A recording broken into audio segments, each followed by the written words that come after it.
Muy bien, buena tarde, bienvenidos a nuestra clase de materiales. Perdón, en lo que arreglábamos aquí lo de la cámara.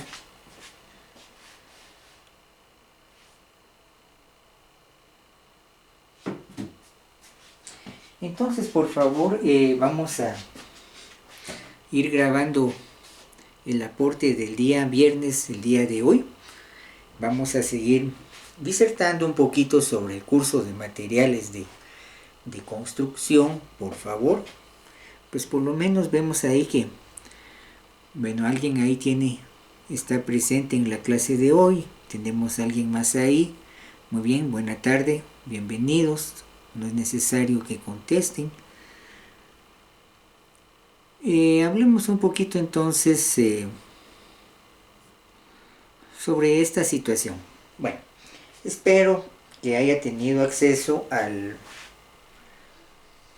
aula virtual de Moodle para que tenga usted a mano esto, el libretito de materiales de construcción. Perdón un momentito, tengo un pequeño problema aquí. Por alguna razón. Vamos a ver qué es lo que hizo esto.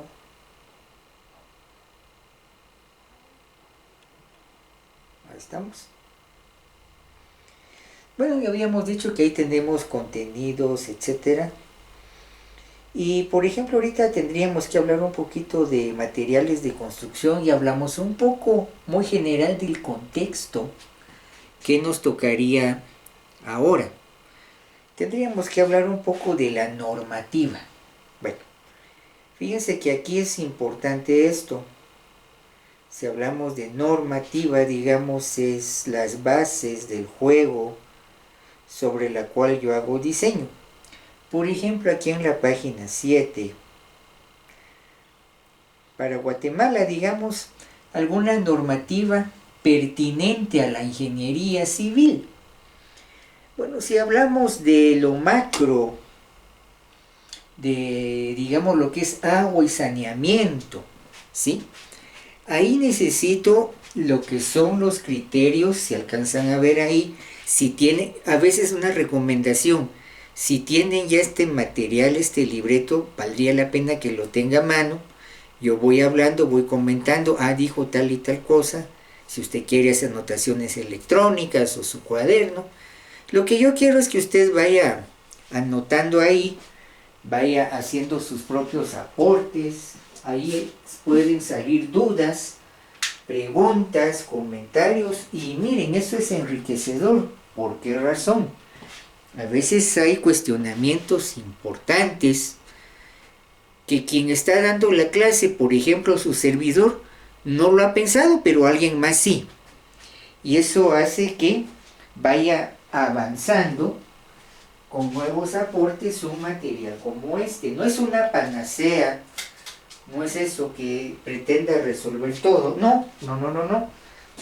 Pero sí, digamos, un parámetro, un punto para esta temática. Bueno, entonces, necesito los criterios de Infom UNEPAR, ¿sí? Infom es el Instituto Nacional de Fomento Municipal. UNEPAR, Unidad Nacional de Ejecución de Proyectos de Agua y Saneamiento, por ejemplo. Y lo que cubre esto es normativa nacional.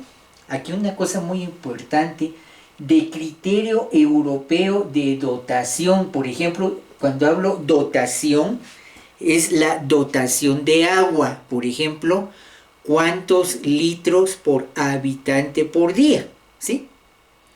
Fíjense que cuando diseñamos, puede que tenga alguien aquí que a nivel secundaria haya estudiado un bachillerato con especialización en electricidad, por ejemplo, de algún instituto técnico. Puede que tenga alguien así. Por ejemplo, para calcular circuitos eléctricos se manejan tabulaciones de dotación, ¿sí? Por ejemplo, a veces se maneja que para un tomacorrientes, pues le voy a dar ahí, por ejemplo, 100 kilovatios, por ejemplo, ¿verdad? Si lo hago por lo que voy a instalar, tengo que saber cuántos amperios y cuántos kilovatios de potencia requiere cada aparato, y eso, a veces eso, pues podemos relacionarlo con el tiempo. ¿Qué pagamos por servicio de electricidad a nivel municipal? Kilovatios hora por mes, ¿sí? Más que kilovatios hora, estamos hablando de kilovatios al mes, ¿sí? Lo que se ve en el contador, cuántos kilovatios se consumieron en un mes, eso es lo que nos están cobrando, ¿sí? Ahí va la potencia, por supuesto, ahí va la corriente, se recuerda ahí que voltaje por corriente, potencia, ¿sí?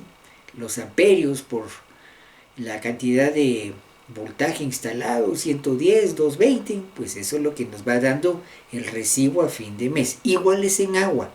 ¿Cuántos litros habitante día? Eso es dotación, ¿sí? Por ejemplo, podemos hablar de 250 litros por habitante por día.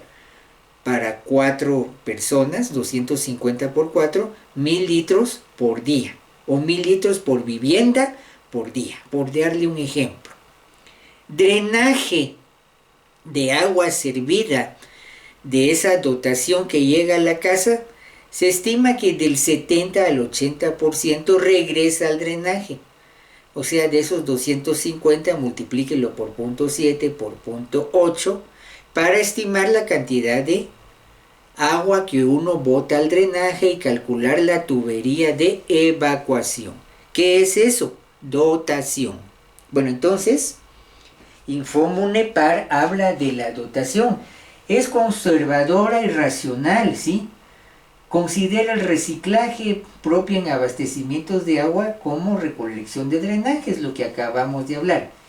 Si habláramos del estándar de Estados Unidos, estadounidense, el estándar gringo en buen chapín, esas dotaciones europeas hay que multiplicarlas por 3 o hasta por 4. Mucha agua, mucha agua.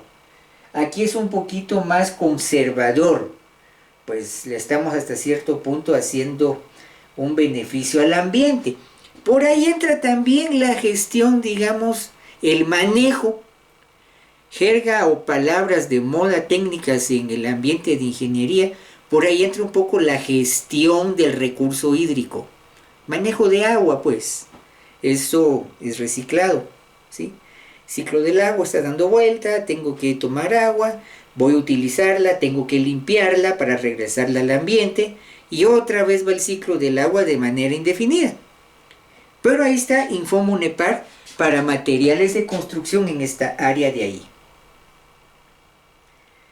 Caminos y carreteras. Por ejemplo, ¿qué criterios puedo utilizar de normativa? Por ejemplo, aquí hablemos del MISIVI, Ministerio de Comunicaciones, Infraestructura, Vivienda y más. Aquí es importante el libro azul, o lo que es AASHTO. ¿Alguien sabe por qué se llama libro azul? Si alguien quiere participar, si no, no se preocupen. ¿Alguien ha escuchado de eso? Libro azul de caminos. Después eso se vuelve la Biblia de caminos. Hay que tenerlo todos los días si uno se dedica a trabajar en ese tipo de proyectos.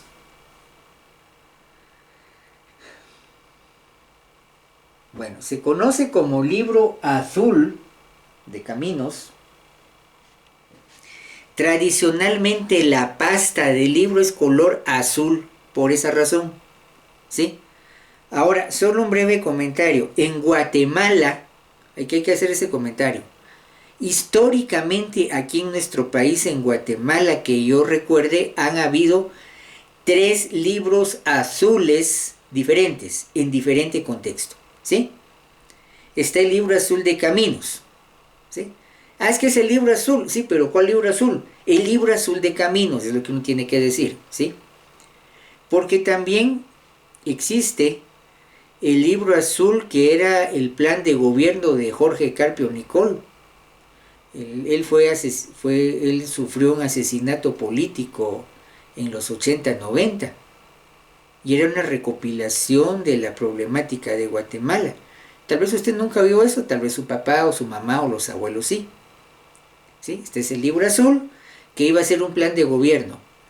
Otro libro azul es un libro histórico de hace más o menos un poquito más de 100 años, hace más de un siglo, que se publicó en el tiempo de un quetzalteco, el tirano de los 22 años, Manuel Estrada Cabrera. Y ese libro azul impreso en Nueva Orleans, en Estados Unidos, era un libro que describía en ese momento Guatemala. Es un libro histórico, ¿sí? Si encontráramos un libro de esos hoy día, así en papel, un libro original, en excelentes condiciones, no bajará de unos 40,000 quetzales. Solo con eso les digo todo. Es un libro histórico. Pero, Caminos y Carreteras, nos interesa el libro azul de caminos. Y aquí la American Association, digamos, Standard Highway Test, ¿sí? Digamos, estamos hablando de la Asociación Americana para lo que es caminos y carreteras, ¿sí? Aquí tenemos entonces normativa nacional, la de caminos, decíamos, internacional, criterios de la Segunda Guerra Mundial que se imponen, tengo que corregir, no imponen a nivel mundial, hasta se refleja en la normativa alemana, habíamos hablado algo de eso, ¿sí? Caminos y carreteras. Edificaciones y estructuras. Tengo aquí, por ejemplo, alguna normativa. Nacional, AGIES, Asociación Guatemalteca de Ingenieros Estructurales. AGIES depende mucho de estas dos instituciones también del norte de Estados Unidos, lo que es el American Concrete Institute, ¿sí? Instituto Americano de Concreto, y la AISC, American Institute Steel Construction, o sea, el Instituto Americano de Estructura Metálica. Y bueno, aquí tenemos este tipo de normativa nacional para concreto, acero, ¿sí? Mampostería, y eso es lo que tendríamos ahí. De criterio un poquito más general, podemos hablar de la Comisión Guatemalteca de Normas, la COGUANOR, ¿sí? Por ejemplo, aquí abarca varios campos como el sistema de medidas, tolerancias, materiales de construcción y más. COGUANOR pertenece al Ministerio de Economía. Ojo con eso. COGUANOR no pertenece al MISIBI, no pertenece a nada de lo que es desarrollo, ¿no? COGUANOR pertenece entonces al... ¿Qué dijimos ahí? Pertenece al Ministerio de Economía. Razón de eso, una razón muy importante. Al final lo que impulsa, lo que da financiamiento a todo esto es la economía. En medio de todo esto pues están los consumidores y los productores, por ejemplo, del block, por ejemplo, para construir vivienda, construcción de ladrillo. Entonces, ¿qué implica? Tengo que tener alguna normativa. La normativa no es más que decir, bueno, se van a hacer blocks de esta y esta medida, con estas tolerancias de medidas, con esta proporción de concreto, y se describen las características. Eso es lo que hace la normativa. La normativa es tratar de tener igual resultado cuando el proceso se repite muchas veces. Muchas veces voy a hacer block, por ejemplo, o ladrillo o tayuyo para construcción, pero bajo normativa. Tengo que cumplir ciertos estándares, cierta normativa, ciertas dimensiones que tienen que estar entre un más menos 5 milímetros, por ejemplo, no más, ¿sí? Tiene que tener determinada apariencia, tiene que tener determinada porosidad, por ejemplo, determinado color, por darles ejemplos, ¿sí? Determinado rango de peso, determinada resistencia a la compresión si son unidades de mampostería, determinada resistencia a la tensión, recuerden, resistencia de materiales 1, si estamos hablando de acero de construcción, ¿sí? Por ejemplo, ahí recuerden que cuando hacemos el diagrama de la ley de Hooke, ¿sí? Y el módulo de elasticidad, estoy partiendo de ensayos a tensión en acero, ¿sí? Y ahí tengo el módulo de elasticidad, el límite de fluencia, el esfuerzo máximo y el esfuerzo de rotura, ¿sí? Tengo ese diagramita ahí, esfuerzo de formación. Se recuerda que esa parte inicial lineal, la relación de esfuerzo en las ordenadas respecto de formación en las abscisas es el módulo de elasticidad, ¿sí? Ahora, se recuerda que para que se dé esa situación lineal, la ley de Hooke, asumo, cosa que no es cierto, pero es una aproximación, eso hacemos mucho en ingeniería, aproximación, se asume que la probeta, por ejemplo, así como hablar de, ¿qué le dijera yo? Así como hablar de este marcador, si esto fuera la varilla de construcción que someto a tensión, voy a asumir que la sección de análisis a tensión siempre es constante. ¿Es cierto eso? No lo es, porque la sección se va chiquitando hasta que revienta, ¿sí? Pero si asumo la sección constante, entonces puedo hacer el diagrama, la primera parte lineal, que es la parte elástica. La otra parte del diagrama, la segunda parte final, es la parte plástica, de formación permanente. Elástico, regresa a su posición original. Ahí hay que hablar un poco de estructura cristalina de los materiales de construcción. Miren todo lo que salió ahorita precisamente con Cowanor, hablando de esta cuestión de lo que es una normativa para materiales de construcción.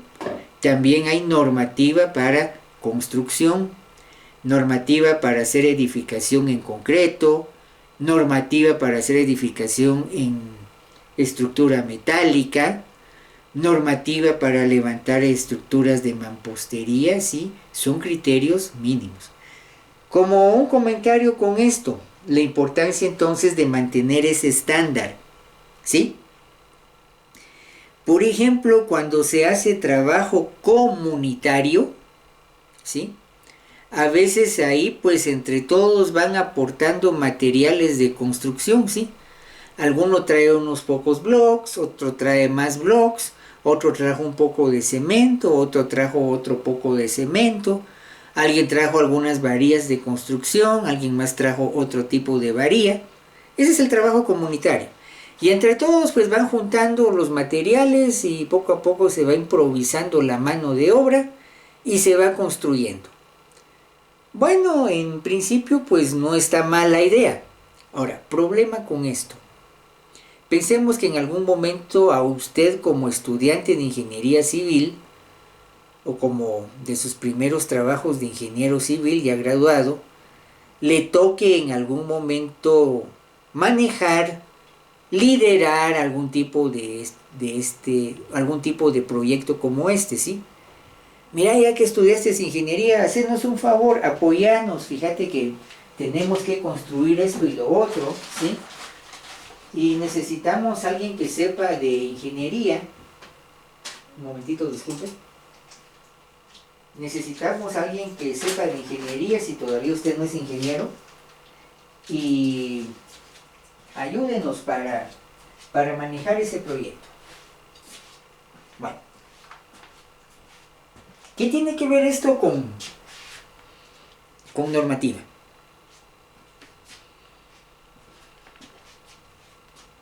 En algún momento vimos un pequeño problema, por ejemplo, en San Marcos. Los terremotos de San Marcos. Los terremotos de San Marcos.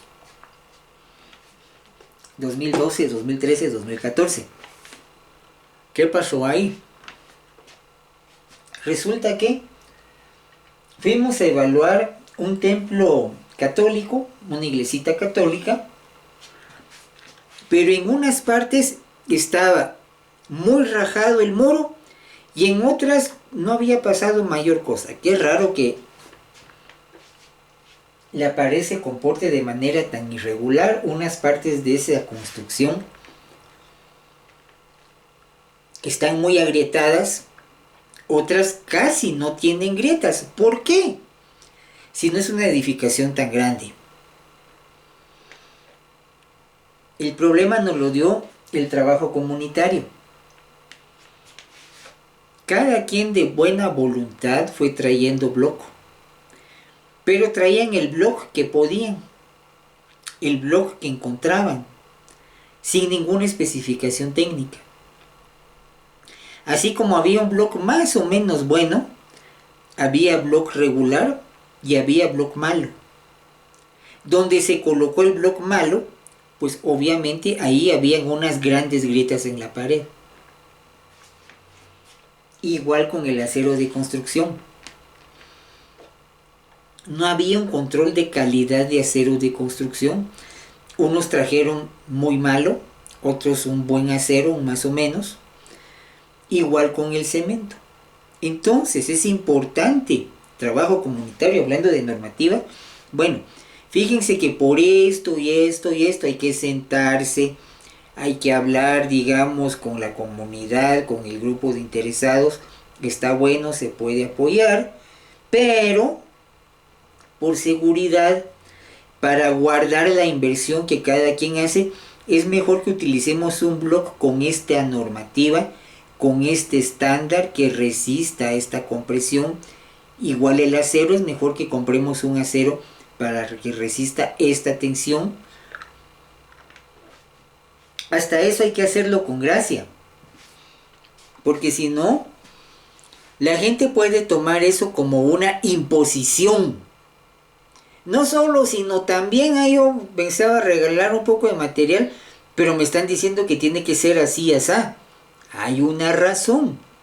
Es para garantizar, por medio de normativa, la permanencia, por decirlo, para garantizar la estructura, por decirlo así.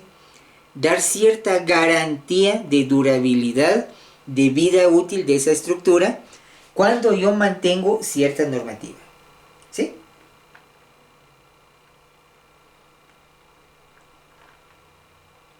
Página 8. Nomenclatura de algunas normas. Aquí está esto.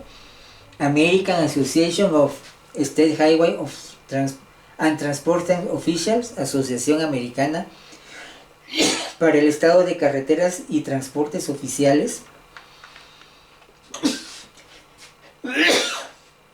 El ACI, American Concrete Institute, Instituto Americano del Concreto. Aquí está AGIES, Asociación Guatemalteca de Ingenieros Estructurales. AISC, American Institute of Steel Construction, Instituto Americano de la Construcción en Acero. Está la ANSI, que es American National Standard Institute, Instituto Americano Nacional de Normas. Esto es muy importante. Lo mismo que la siguiente, la ASTM, espero que hayan hablado algo de esto en resistencia de materiales. La American Society Test Materials, Sociedad Americana de Ensayo de Materiales. La AGUA, para saneamiento. American Water Works Association, Sociedad Americana de Trabajos de Agua. La COWANOR, Comisión Guatemalteca de Normas. INFOM, Instituto de Fomento Municipal. MISIVI, Ministerio de Comunicaciones, Infraestructura y Vivienda. PCA, la Portland Cement Association, Asociación de Cemento Portland. UNEPAR, Unidad Ejecutora del Programa de Acueductos Rurales. Por ejemplo, si alcanzamos a ver aquí,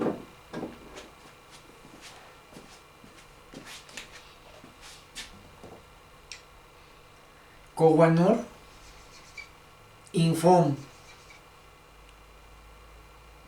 MISIVI, UNEPAR, AGIES. Estas son nacionales. Tal vez aquí las coloco en orden alfabético. Pero AGIES, COWANOR, INFOM, MISIVI, PCA, UNEPAR. Esta 1, 2, 3, 4. Esta 5 es normativa nacional. Las que tienen traducción, pues por ejemplo, esa es normativa internacional. Bueno, no sé si hasta aquí alguien quiere hacer algún comentario con esto.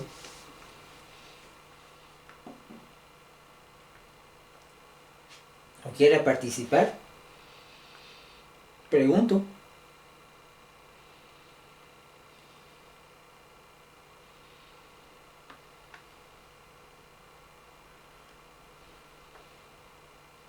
Bueno, comentario con esto.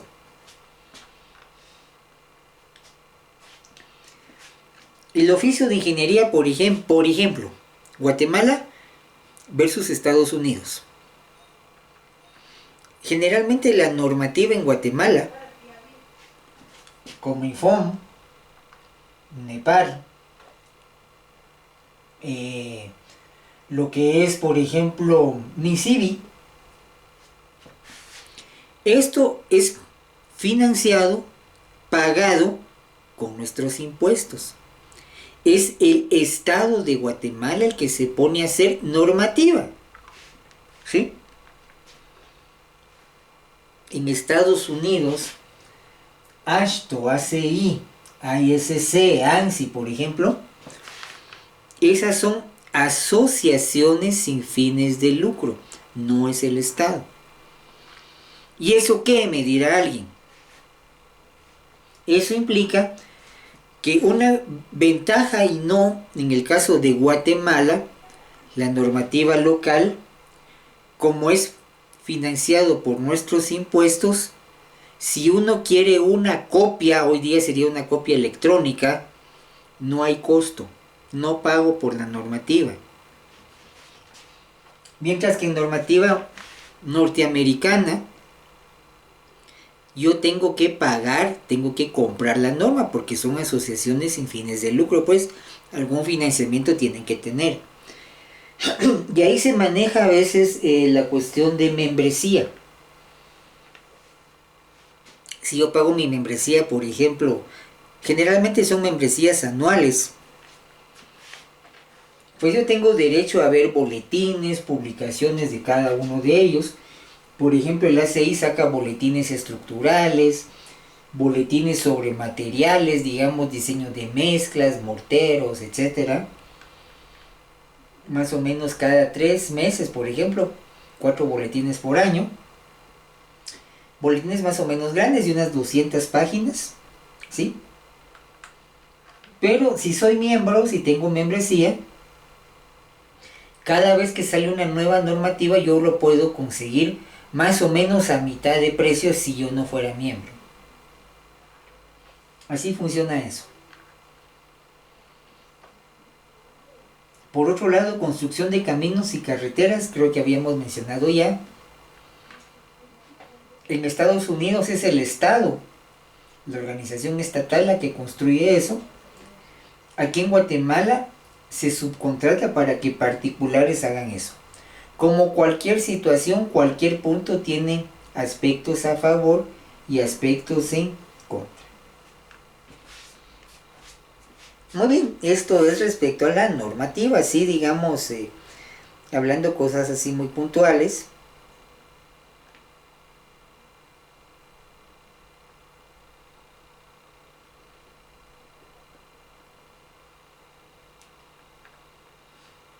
Y todo esto viene por los requerimientos de los materiales, ¿sí?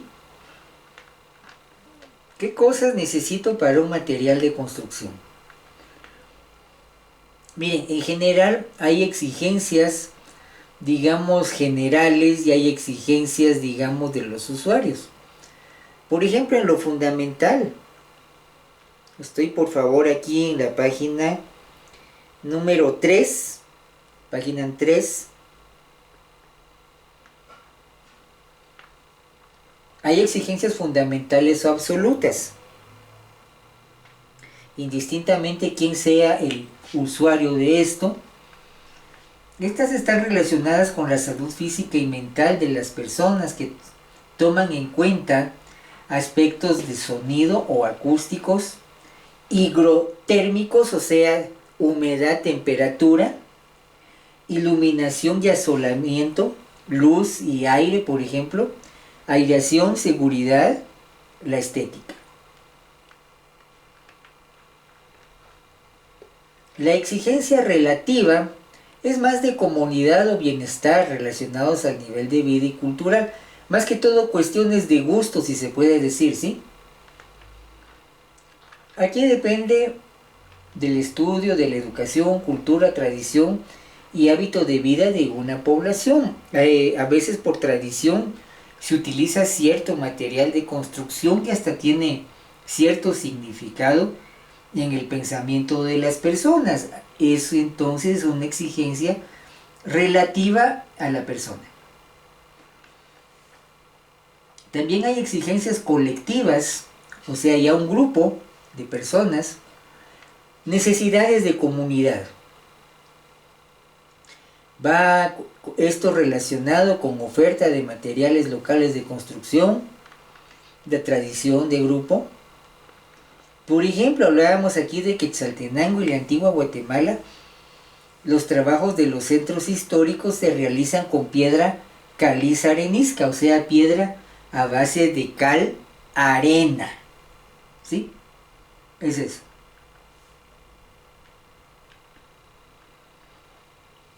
Muy importante esto, exigencias del ambiente circundante. Fíjense que aquí tenemos que tomar en cuenta la cuestión de riesgo, la gestión de riesgo, que hemos hablado muchas veces en ello.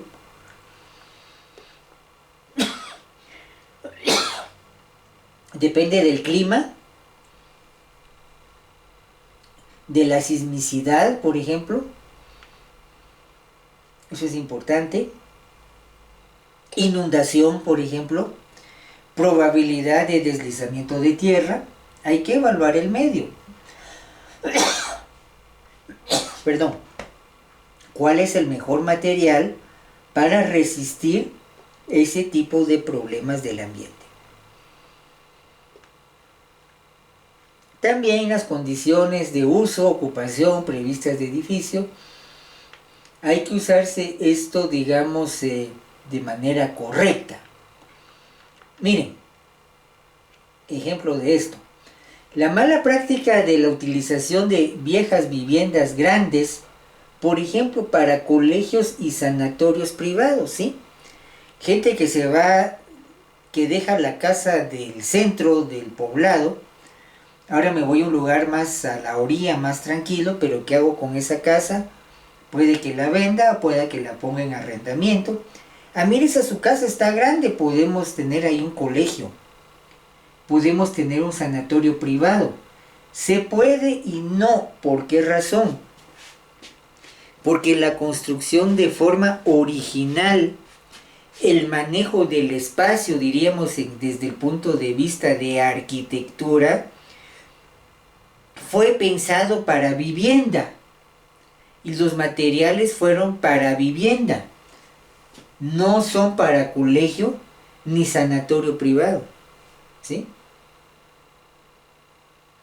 Originalmente no fueron construidos para ese tipo de oficio o menester. Hay carencias y dificultades. Una cuestión aquí hasta cierto punto por costo y también relacionado con lo cultural, bastante con lo cultural. En Guatemala no hay costumbre ni hábito de demolición. No, hombre, el terreno está bonito, el área es propicia para un hospitalito, para una institución educativa. Bueno, mejor botemos la casita y hagamos un edificio, una construcción que sea diseñada desde el inicio para un colegio, para una institución de salud. Incluso la institución de salud, pues no todo es igual, no es lo mismo un hospital general que un hospital para enfermedades respiratorias, que un hospital de pediatría, por ejemplo. No es lo mismo, hay requerimientos que cambian, ¿sí? Por ejemplo, hospitales para enfermedades respiratorias, pues básico, ahí tengo que tener instalación de oxígeno. Y con cierto estándar porque voy a tratar enfermedades respiratorias, ¿sí? Entonces eso es importante cuando hablamos del correcto uso de una edificación. Generalmente no se hace, se improvisa y después los problemas que eso puede traer. En resumen, los usuarios y ocupantes tenemos exigencias de la comunidad, del medio ambiente natural circundante y de la ocupación y el uso de la edificación. ¿Para qué va a servir la edificación? No podemos decir, aquí es muy común esto por cuestión de costo. Fíjese que quiero una edificación que me sirva para todo.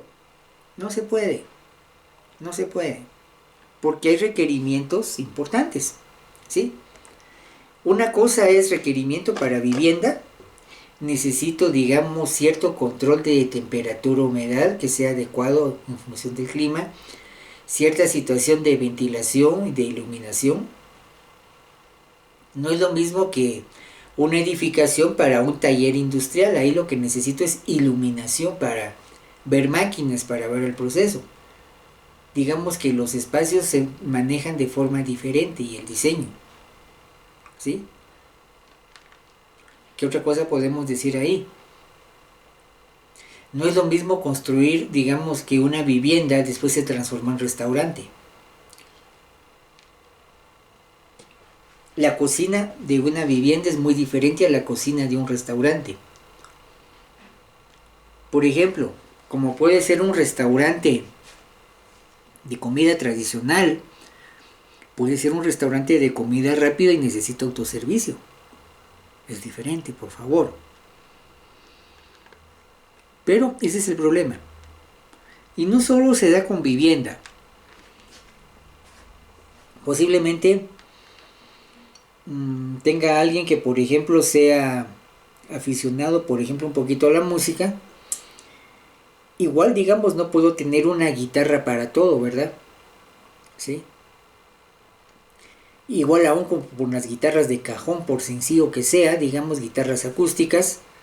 Pues una cosa es una guitarra para música clásica, otra cosa es una guitarra para música flamenca, ¿sí? Otra situación, digamos, es una guitarrita, por ejemplo, una guitarrilla para música de mariachi. No es lo mismo. Dependiendo de para qué voy a utilizar el instrumento, así busco ciertas características, igual materiales de construcción y edificación. Alguien que, por ejemplo, quiere hacer un poquito de fotografía, no puedo tener, si ya me quiero ir a nivel más o menos medio profesional o profesional, no puedo tener solo una cámara o solo un lente, no.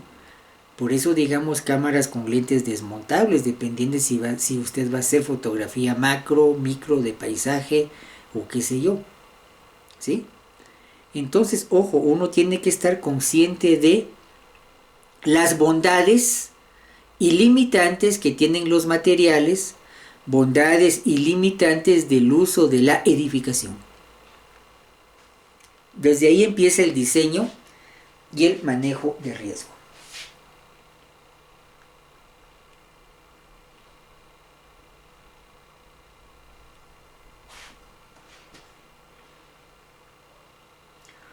Muy bien.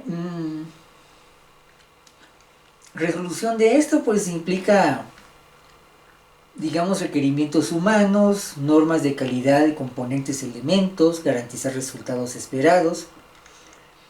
La norma es para un proceso, eso sí lo habíamos mencionado hace unos minutos. Si quieren subrayen esto. La norma es para un proceso que se repite muchas veces. Yo busco un resultado lo más idéntico, lo más igual posible. Con ayuda de ciencias aplicadas y los resultados de evaluación de laboratorio, se llega moderadamente al desarrollo de normas de comportamiento, función y complementarias de la norma técnica de carácter específico para lo que queremos hacer. Muy bien, ¿algún comentario hasta acá, por favor? Algo hasta aquí, por favor. Vamos a ver si hay algún mensajito en el chat.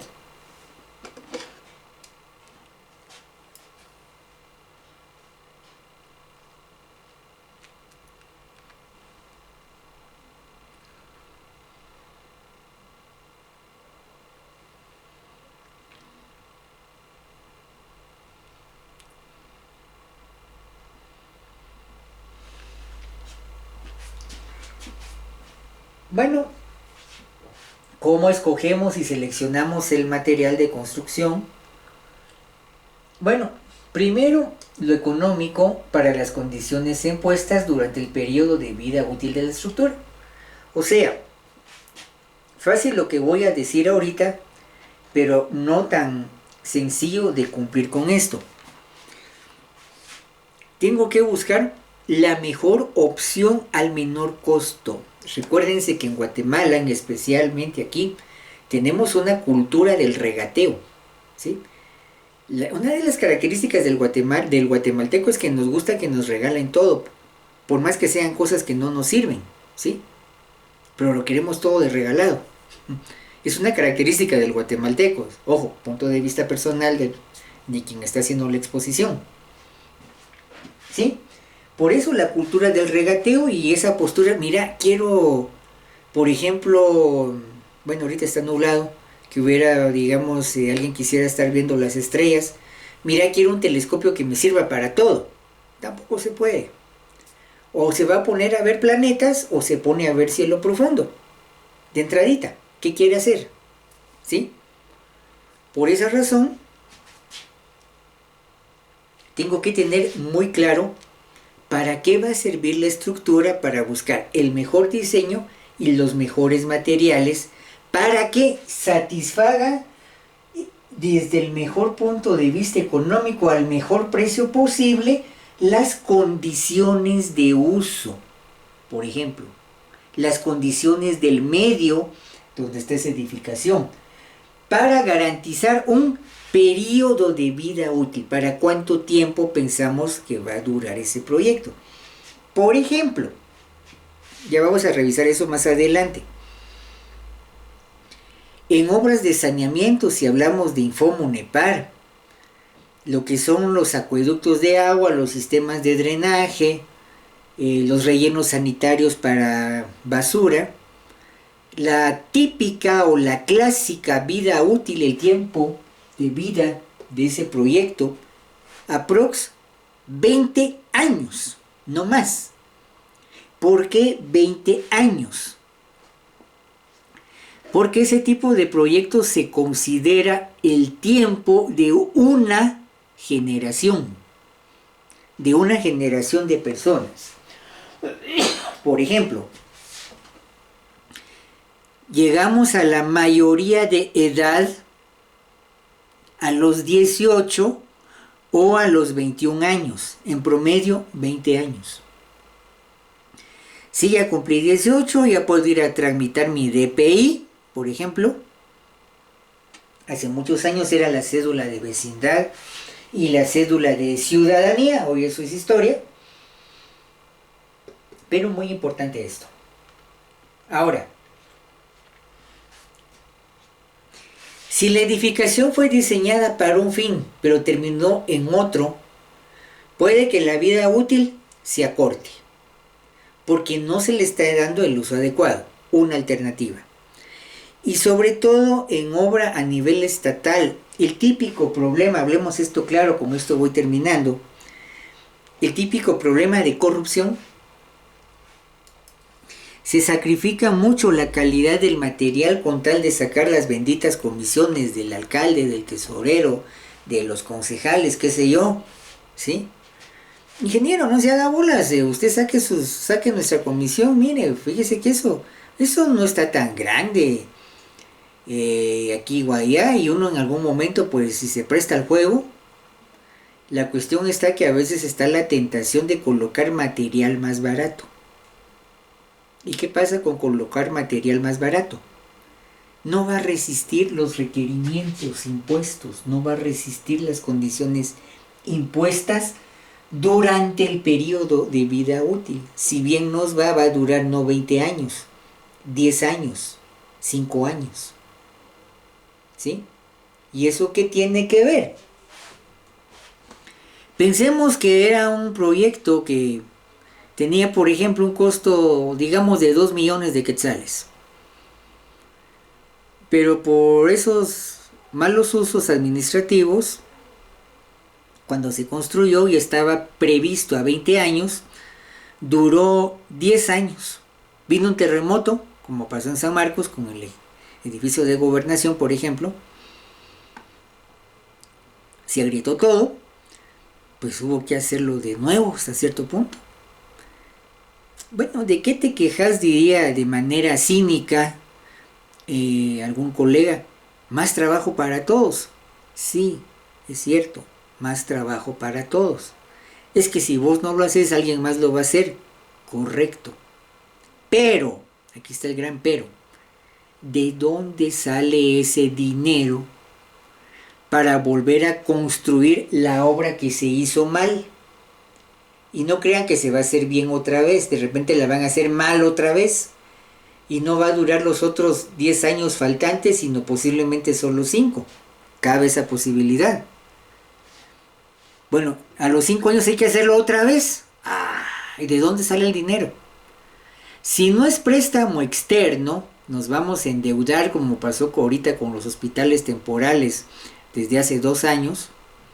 Más deuda internacional, deuda interna, bonos del tesoro, préstamos internos. Entonces, ¿qué? Pero eso no me afecta a mí. De manera directa no, de manera indirecta sí. Lo que se genera ahí es inflación. Por eso cada vez compra menos su dinero. Vea cómo fue el alza de la canasta básica en estos últimos 4 meses del año.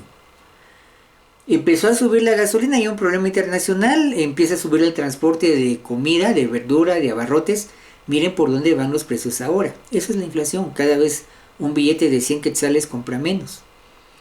Y mientras más malos manejos haya en la obra pública de construcción, más aceleramos esa inflación. Todos resultamos pagando de manera indirecta ese impuesto, ese mal impuesto llamado inflación. Ese es el gran problema. ¿Sí? Cada vez nos hacemos más pobres, por decirlo así, por esa razón económica. Muy bien, buen punto para dejar aquí. Muchas gracias por los que han estado ahí de manera más o menos presente, otros intermitente. Les deseo un buen fin de semana. Muchas gracias y con permiso. Feliz tarde a todos, feliz fin de semana.